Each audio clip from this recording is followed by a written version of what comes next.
Thank you. Assalamu alaikum and a very good afternoon. I'm delighted to come to Georgetown. Thank you, Dean al-Masri, for the nice introduction.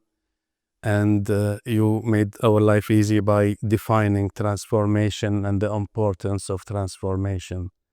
And it's interesting for our young nation in few decades how transformed, and it has always been the direction that we want to transform. We want to be state of the art, yet we want to maintain our identity. And I'll take you through a journey of this quick transformation. It's interesting, as I was preparing for this, I realized it was my own transformation too, as I have been transforming my thinking, my ideas, to adapt to what was happening in our country and in our region. Before I talk about this little town back in the days, this is late 40s, but transformation was also normal. Let's take example of Europe, for example, from the Renaissance to the different stages, neoclassical until the contemporary. It took 5-6 centuries. Here, things happened really fast forward, quite fast. Doha, late 40s, population 12,000, believe it or not, 10 to 12,000. But like you see how the town was integrated together, even the people were socially integrated together. They built with respect to the environment, the courtyard houses. We did an analysis with Harvard and they simulated this little town and realized within the courtyard houses and the sikkas, the roads between them, there was 10 to 12 degrees less than the open. So our ancestors really knew how to live with that environment. And with the news of the oil coming, the city started growing rapidly. I mean, there wasn't much change, but if you see from 52 to 59, there was an explosion of population, and simply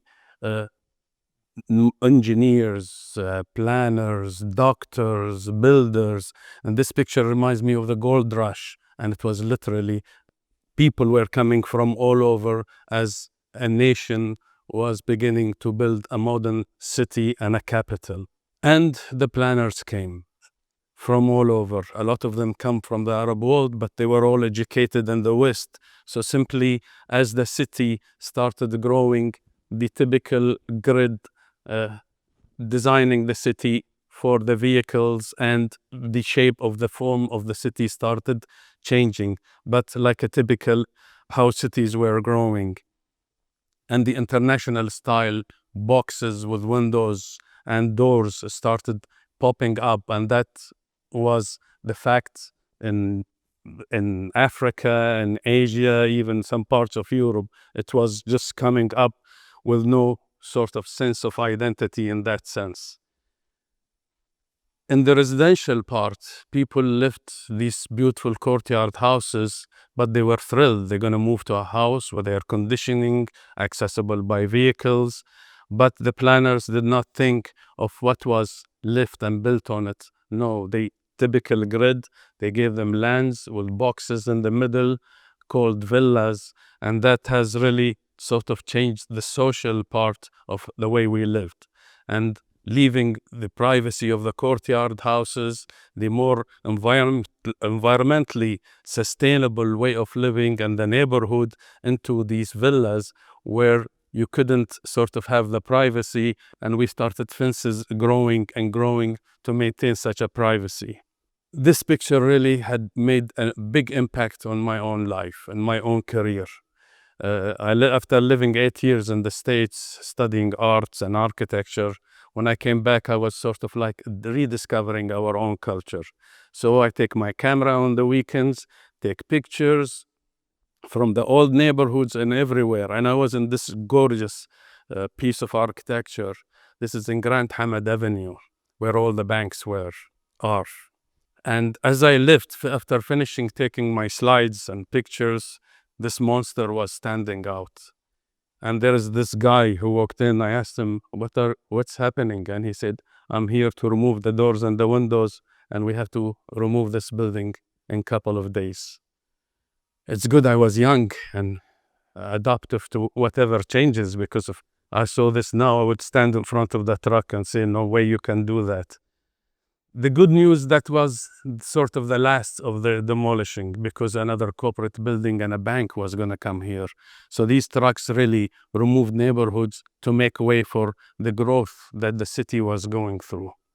But while this happening in the 50s, there was a sort of late 50s, 60s, there was a new sort of small renaissance. And it was interesting. As I was documenting what our city was going through, I realized there was a style of buildings influenced by the Art Deco. It came a little later. I mean, the Deco was thriving in the 30s and the 40s in Europe and in America, but here came in the 50s. And I called it Arabian Deco because it had all these beautiful, gorgeous palm trees and so on.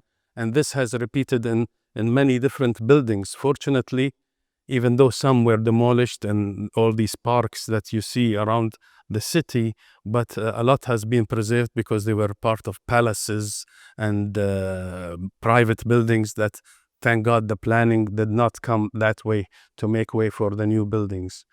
But population from the late 50s to the 70s, sort of from that 12,000, it came to 120,000 in 15 to 20 years. That's a massive transformation. But with these builders and artisans came this art, but this movement did not really last for a while. But it's interesting how our culture likes the bright colors where the environment is almost black and white. The globalization happened, and this is in the 90s, and there was like a rush for buildings. He who builds first, the government will rent, and that really has driven the construction industry. I mean, in the West Bay was empty, but in 10 years, it was just buildings were popping out. But there was a period, there was a lot of glass buildings. I'm here not to judge the aesthetics, because some of them were very well engineered and gorgeous in form, but fortunately, in a quick period of time, the government decided no more full glass buildings. It has to be 50-50. It has to be solid, so it will be environmentally more sustainable and should relate to the environment that it stays in. So there was no more glass boxes. But there was a comeback to traditional construction, aesthetically speaking. And to save the identity, it had to look same as the vernacular architecture, and that was the first direction. This was the first building that to be built in this gorgeous big campus of with all these universities. I had the honor to be the first who dig it. It was a desert, and there was a story that there will be universities from all over the world that's going to be hosted in this land. But again, it was to have an identity. It should look like the vernacular at that stage. And buildings, government buildings, continued to be in this direction. So it had to look the same way that the old buildings looked like. In other words, we go back to where our ancestors stopped and built from there. And that was part of the journey that I took myself. Then in the 2000s, there was a vision to bring star architects, visionary architects, but they were challenged. This is I.M. Pei's. And I.M. Pei is one of the legendary greatest modernist architects who passed away a few years ago. But he did the Louvre pyramid in Paris. But he was told and challenged to do something that belonged to us. And from the greater, wider Islamic architecture, he did this masterpiece. And also Jean Nouvel. And this has started opening our eyes that our identity is no longer a skin of a building that looks like Souk Waqif or like these old buildings.